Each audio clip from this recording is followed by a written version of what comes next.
अस्सलाम वालेकुम और welcome back to my YouTube channel. आज के इस वीडियो में हम डिकेट फंक्शन को देखेंगे। बेसिकली डिकेट फंक्शन रिप्लेस कर सकता है वीलुकअप और इंडेक्स मैच फंक्शन और एक्सलुकअप फंक्शन। मैं ये क्यों कह रहा हूँ, अब जैसे आप वीडियो को देखेंगे आगे आगे आपको पता चल जाएगा। और कंपेयर करेंगे तीनों फंक्शन से कैसे इजी फंक्शन है, और इसके सिंटैक्स को भी हम देखेंगे ताकि हमको पता चले कि कैसे ये तीनों फंक्शंस को एक सिंगल फंक्शन रिप्लेस कर सकता है और ये यूज़ करने में कितना ईजी भी है। तो इसी के साथ इस वीडियो को शुरू करते हैं और इस चैनल को प्लीज़ ज़रूर सब्सक्राइब करना, लाइक और शेयर भी करना।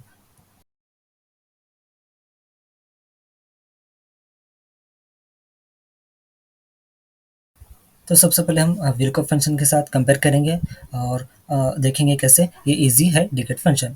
तो हमारे पास डेटा सेट यहाँ पर अवेलेबल है, कंट्री और प्रोडक्ट और सेल्स डिटेल्स यहाँ पर अवेलेबल है। तो सबसे पहले हम VLOOKUP फंक्शन देखेंगे और उसके बाद डिकेट फंक्शन को हम देखेंगे। तो यहाँ पर आपको पता करना है, कंट्री का नेम दिया गया है और उसका सेल्स आपको पता करना है। तो मैं यूज़ करूँगा VLOOKUP फंक्शन। VLOOKUP में आता है सबसे पहले VLOOKUP वैल्यू जो है हमारी कंट्री, और उसके बाद टेबल एरे में आपको डेटा यहाँ पर सेलेक्ट कर लेना है, कॉमा इंडेक्स नंबर आपको देना है। यानी जो सेल्स है, सेल्स कॉलम किस कॉलम में आपका डेटा सेट में किस कॉलम में आता है वो इंटर आपको करना है, 3 है। उसके बाद एग्जैक्ट मैच के लिए ट्रू आप सेलेक्ट कर सकते हैं, ब्रैकेट क्लोज प्रेस एंटर, तो आपको आंसर आ जाएगा। अब से हम डिकेट फंक्शन को देखेंगे। डिकेट फंक्शन डेटाबेस, इसका पहला आर्गुमेंट है डेटाबेस, यानी आपको जो डेटा है वो आपको सेलेक्ट कर लेना है, कॉमा, उसके बाद कॉमा देने के बाद आपको सेकंड आर्गुमेंट है इसका फील्ड, यानी जो आपको आउटपुट आप देखना चाह रहे हैं वो है सेल्स। तो सेल्स को जो कॉलम सेल है वो सेलेक्ट कर लेंगे। उसके बाद कॉमा देने के बाद क्राइटेरिया आपका कंट्री और एक blank cell, bracket close press enter. तो ऐसे आप डिकेट फंक्शन को यूज़ कर सकते हैं। कंपेयर करें वीलुकअप से तो डिकेट में सिर्फ 3 आर्गुमेंट्स है, लेकिन इसमें कहीं ज़्यादा है। तो ये था VLOOKUP versus decade function.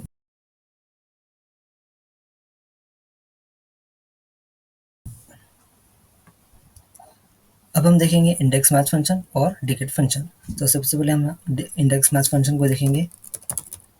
Index array, array में आपको डेटा सेलेक्ट कर लेना है। उसके बाद नेक्स्ट आर्गुमेंट है रो नंबर, रो नंबर हम यूज़ नहीं करेंगे, उसके प्लेस पे मैच फंक्शन स्टार्ट यहाँ से कर देंगे। लुकअप वैल्यू हमारी ये है कंट्री। उसके बाद कॉमा देने के बाद लुकअप एरे, अब जो सेलेक्ट कर रहे हैं लुकअप वैल्यू कंट्री उस किस कॉलम में है आपके डेटा सेट में, उसको कॉलम को सेलेक्ट कर लेना है ऐसे। उसके बाद एग्जैक्ट मैच के लिए 0, उसके बाद ब्रैकेट क्लोज करना है, कॉमा देना है, फिर से आपको मैच फंक्शन यहाँ से स्टार्ट करना है, क्योंकि यहाँ पर दो क्राइटेरिया, एक है कंट्री और उस कंट्री का अप्रैल का आपको सेल्स पता करना है। उसके बाद मैच फंक्शन स्टार्ट करने के बाद लुकअप वैल्यू आपको देना है, वो है अप्रैल और मंथ, कॉमा, कॉमा देने के बाद लुकअप एरे, यानी जो अप्रैल मंथ है आपके डेटा सेट में कहाँ पर है उसको सेलेक्ट कर लेना है ऐसे। उसके बाद एग्जैक्ट मैच के लिए 0, 2 बार आपको ब्रैकेट क्लोज करना है, प्रेस एंटर, तो आपको आंसर आ जाएगा। आप देख सकते हैं इटली अप्रैल मंथ 64,970।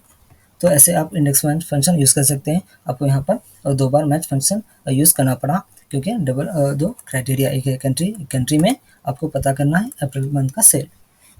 अब हम देखेंगे सेम डेटा सेट के साथ, सेम क्राइटेरिया के साथ डिकेट फंक्शन कैसे यूज़ कर सकते हैं। डिकेट डेटाबेस, आपका जो डेटा है उसको सेलेक्ट कर लेना, कॉमा, फील्ड सेम आपको अप्रैल, कॉमा देने के बाद क्राइटेरिया कंट्री और एक blank cell, bracket close press enter. अब यहाँ पे कंट्री में चेंज करूँगा इटली। तो इस तरह से आप डिकेट फंक्शन को यूज़ कर सकते हैं। और इंडेक्स मैच फंक्शन से अगर कंपेयर करें तो डिकेट ज़्यादा ईजी है, क्योंकि सेम सेम इसमें 3 ही क्राइटेरिया है।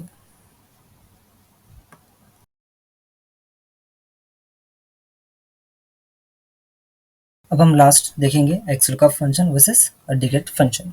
यहाँ पर आपको अप्रैल मंथ का और जनवरी मंथ का आपको सेल पता करना है इस कंट्री का। सबसे पहले हम यूज़ करेंगे एक्सलुकअप। एक्सलुकअप में लुकअप वैल्यू जो है कंट्री, और इसको हम लॉक कर देंगे डॉलर सिंबल से। उसके बाद कॉमा देंगे, लुकअप एरे, यानी जो कंट्री है आपके डेटा सेट में कहाँ पर है, किस कॉलम में है, उस कॉलम को सेलेक्ट कर लेंगे। रिटर्न में रिटर्न एरे, यानी जो अप्रैल है अप्रैल को सेलेक्ट करेंगे। उसके बाद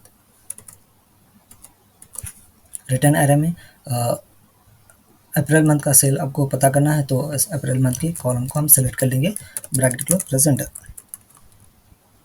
तो आपको आउटपुट आ जाएगा। अब हम क्या करेंगे, इसको कॉपी करेंगे और यहाँ पर पेस्ट कर देंगे जनवरी का पता करने के लिए। जनवरी में जैसे मैं कॉपी पेस्ट करते हैं फॉर्मूला सेम आंसर मुझको जनवरी में भी बता रहा है, लेकिन ये इनकरेक्ट है। तो इसके लिए हमको क्या करना पड़ेगा, थोड़ा सा इस फॉर्मूले को एडिट करना पड़ेगा, क्योंकि कॉमा देने के बाद रिटर्न एरे में हमको चाहिए जनवरी मंथ का सेल। तो जनवरी मंथ का आपको जो कॉलम है वो सेलेक्ट कर लेना पड़ेगा।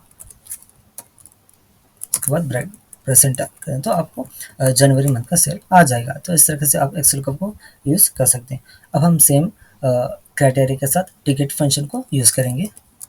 डिगेट डेटाबेस आपको सेलेक्ट कर लेना है, यानी आपका जो डेटा है वो, उसके बाद फील्ड अप्रैल मंथ, कॉमा देने के बाद क्राइटेरिया जो कंट्री है और एक ब्लैंक सेल इसके नीचे, ब्रैकेट क्लोज प्रेजेंट, आपको आ जाएगा अप्रैल मंथ का सेल। सेम इसको मैं कॉपी पेस्ट कर दूंगा जनवरी के लिए, आपको आ जाएगा आंसर। यहाँ पर आपको कोई सेल को लॉक करने की ज़रूरत पड़ी ना कुछ चेंज करने की ज़रूरत पड़ी, सिर्फ कॉपी पेस्ट मैंने कर दिया और आंसर आ गया। तो अगर कंपेयर करें एक्सेल कप से तो भी ये डिकेट फंक्शन काफ़ी ज़्यादा ईजी है, और सेम इसमें यहाँ पर भी सिर्फ 3 क्राइटेरिया यूज़ हुए हैं। तो ऐसे आप डिकेट फंक्शन को यूज़ कर सकते हैं। और ऐसे देखिए, हम इस वीडियो में देखें कैसे ये रिप्लेस कर सकता है व्हील कप से, इंडेक्स मैच फंक्शन से और एक्सेल कप फंक्शन से। तो आप ऐसे डिगेट फंक्शन को यूज़ कर सकते हैं। ये ऑलरेडी एग्जिस्टिंग फंक्शन है, एमएस एक्सेल में आप यूज़ कर सकते हैं। इसी के साथ इस वीडियो को आज हम यहीं पर एंड करते हैं, फिर मिलेंगे किसी और वीडियो में।